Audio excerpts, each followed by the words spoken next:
માનવતાનો ઉત્તમ દાખલો પોલીસ બન્યા પ્રજાના સાચા મિત્ર। આજરોજ મોથાળા આઉટપોસ્ટના જમાદાર દીપકભાઈ પરમાર મોથાળા ચેકપોસ્ટ ખાતે ફરજ બજાવી રહ્યા હતા ત્યારે નલિયા તરફના માર્ગ પર 108 એમ્બ્યુલન્સ એક તરફ રોકાયેલ જોવા મળી।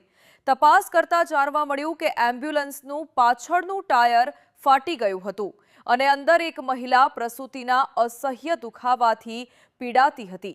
પરિસ્થિતિની ગંભીરતા સમજી જમાદાર દીપકભાઈ પરમારે વિલંબ કર્યા વગર પોતાના પ્રાઇવેટ વાહનમાં તે મહિલાને બેસાડી મોથાળા પીએચસી તરફ રવાના થયા।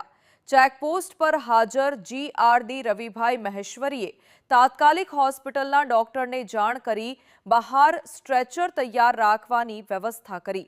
તાત્કાલિક સારવારથી મહિલાને સમયસર આરોગ્ય સેવા મળી અને મોટો અનિષ્ટ ટળ્યો।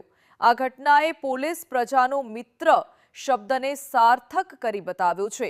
નલિયા પોલીસ સ્ટેશનના સ્ટાફ દ્વારા દેખાડવામાં આવેલી માનવતા અને ફરજ પ્રત્યેની તત્પરતા ખરેખર પ્રશંસનીય છે।